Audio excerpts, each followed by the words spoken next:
बिस्मिल्लाहिर्रहमानिर्रहीम, अस्सलाम वालेकुम। दिस इज़ आनिल चौधरी, आप देख रहे हैं पाक प्रॉपर्टी एडवाइज़र।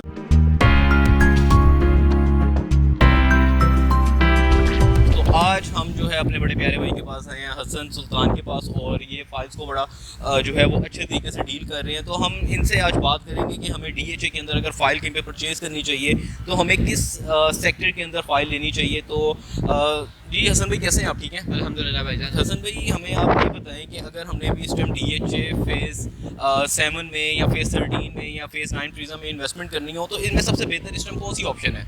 देखिए दानियल भाई, सबसे पहले तो ये है कि अगर हमारे डिपेंड करता है कि हमारा बजट कितना है। अगर आपका 2.5 मिलियन बजट है तो मैं आपको फेज़ 13 रेफर करूँगा। बिल्कुल ठीक है। आप खुद भी देखें कि अगर इस टाइम फेज़ 13 हमें जो है 25 लाख के अंदर अंदर मिल जाता है तो कल को अगर इसकी लोकेशन अनाउंस होगी तो ये कितना करोड़ इसके अंदर देखने को मिलेगा। नहीं तो मार्केट के अंदर काफ़ी सारे लोग ये कहते हैं कि फ़ेज़ 13 के अंदर जो है वो आगे आने वाले टाइम में कोई इतना चार्म नहीं आएगा अगर आपने इन्वेस्टमेंट करनी है। मैंने आपकी भी कुछ वीडियोस देखी हैं, आप फ़ेज़ 7 को बड़ा जो है वो प्रमोट कर रहे हैं और आप कह रहे हैं कि जी फ़ेज़ 7 के अंदर आपने तो मतलब 13 में और फ़ेज़ 7 के अंदर आप क्यों रिकमेंड कर रहे हैं कि क्यों यहाँ पे लेनी चाहिए हमें फ़ाइल?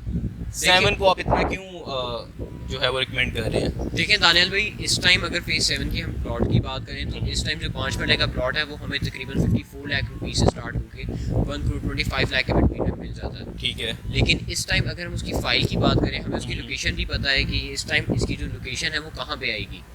तो अगर हम उसको देखें कि फेज़ 13 की तो हमें लोकेशन ही नहीं पता कि वो कहाँ पे एग्जिस्ट करता है। लेकिन इन्होंने इसको ऑन तो करना ही है ना कहीं लोकेशन तो इसकी देंगे, ऐसे तो नहीं इसको प्रोजेक्ट को छोड़ देंगे कि इसकी कोई लोकेशन ही ना आए। वो ऑब्वियस सी बात है, DHA हमेशा अपना जब भी प्रोजेक्ट लॉन्च करता है उसको वो ऑन करेगा। बिल्कुल ठीक ये है। आज 1 साल बाद करें या कल कर दें। तो अगर ये इसकी कोई लोकेशन दे देते हैं, फॉर एग्जांपल ये ठोकर वाली साइड पे दे देते हैं या फ़ेज़ 10 के आगे जो उनके पास लैंड है वहाँ पे अगर ये लोकेशन दे देते हैं तो क्या यहाँ पे प्राइसेस फ़ेज़ 7 से ज़्यादा होंगी या फ़ेज़ 7 से कम होंगी? दानियल भाई, अगर ये कल को इसकी लोकेशन अनाउंस हो जाती है तो हमें इसकी मिनिमम टू मिनिमम जो है ये 40 लाख प्लस देखने को मिलेगा। इसका रेट जो है वो तकरीबन को 47-48 को टच करके दोबारा रिवाइज हुआ हुआ है। बिल्कुल, आप वही देखें ना कि इस टाइम लेकिन उस टाइम पे तो लोकेशन नहीं थी, लेकिन अगर लोकेशन आ जाती है तो मेरे ख्याल से ये कोई 50 प्लस में जाएगी फाइल। एग्जैक्टली, अभी मार्केट भी बिल्कुल डेड है। तो अभी अगर यहाँ पे हम लोग 23-24 लाख की फाइल ले लेते हैं और आफ्टर बैलेटिंग यहाँ पे अगर लोकेशन दे देते हैं तो इसके अंदर तकरीबन डबल प्रॉफिट आने के चांसेस हैं। हमें डबल टू ट्रिपल देखने को मिलता है। हाँ, तो क्या फ़ेज़ 7 के अंदर भी हमें इतना गेन नज़र आता है?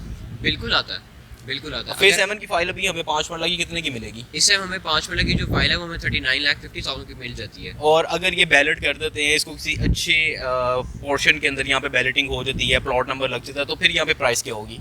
दानियल भी वैसे जैसे मैंने आपको पहले भी बताया कि इसके अंदर जो प्लॉट है वो हमें 1 करोड़ 25 को देखने को मिलता है। 1 करोड़ 25 मैक्सिमम या मिनिमम रेट है? ये मैं मैक्सिमम आपको मैक्सिमम रेट बता रहे हैं 5 मरला का। 5 मरला का। हालांकि और उसकी लोकेशन भी इतनी कोई अच्छी नहीं है, वो ट्रेन के पास आ रही है। बिल्कुल, हालांकि उसकी लोकेशन भी इतनी अच्छी नहीं है। और ये हमें कटिंग कहाँ मिलती है इसकी? वाई ब्लॉक और टी ब्लॉक के T4 टैंगो में। बिल्कुल ठीक है, बस इन दो स्पेसिफिक ब्लॉक्स के अंदर है। और इसकी जो बैलेटिंग है, आप क्या एक्सपेक्ट करते हैं कि ये किसी इसको किसी ब्लॉक के साथ मर्ज करेंगे या यहाँ पे कोई न्यू ब्लॉक देंगे? ये मेरा जहाँ तक ख्याल है ये तकरीबन इसको टी ब्लॉक के अंदर ही करेंगे ऑन। अभी क्योंकि DHA का किसी को भी नहीं पता कि वो नेक्स्ट स्टेप क्या लेगा, तो अभी हम वो भी कर सकते हैं कि ये टी ब्लॉक के अंदर इसको अनाउंस करें। मतलब अगर आपकी बातों से ये लग रहा है कि हमें फ़ेज़ 13 के बजाय फ़ेज़ 7 के अंदर इस टाइम इन्वेस्टमेंट करनी चाहिए कि वहाँ पे गेन आने के चांसेस ज़्यादा हैं।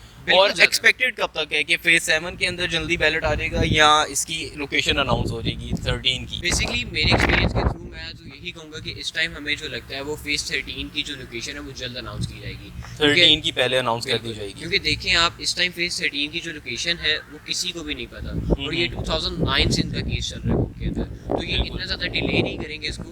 तो मेरा तो यही एक्सपीरियंस, ऑलरेडी इतना ज़्यादा डिले हो चुका है ऑब्वियसली, तो मेरा यही एक्सपीरियंस कहता है कि ये इसको बहुत जल्द ऑन करेंगे। बिल्कुल ठीक है हसन भाई, बहुत शुक्रिया। व्यूअर्स, उम्मीद करते हैं कि हमने जो आपस में जो डिस्कशन की है फ़ेज़ 13 और फ़ेज़ 7 को लेके, तो इसमें काफ़ी सारे आपके कॉन्सेप्ट भी क्लियर हुए होंगे कि आपको किस जगह पे इन्वेस्टमेंट करनी चाहिए। और ऑलमोस्ट यहाँ पे जो प्राइसेस है उसके अंदर कोई इतना खास डिफरेंस नहीं है। अगर आप 13 के अंदर 5 मरला फाइल लेते हैं तो आपको कोई 23-24 की बिटवीन में मिलेगी। अगर हम लोग फ़ेज़ 7 के अंदर बाइंग करते हैं तो वहाँ पे हमें तकरीबन को 39 से 40 लाख की बिटवीन में कहीं ईजिली हमें जो है यहाँ पे फाइल मिल जाती है।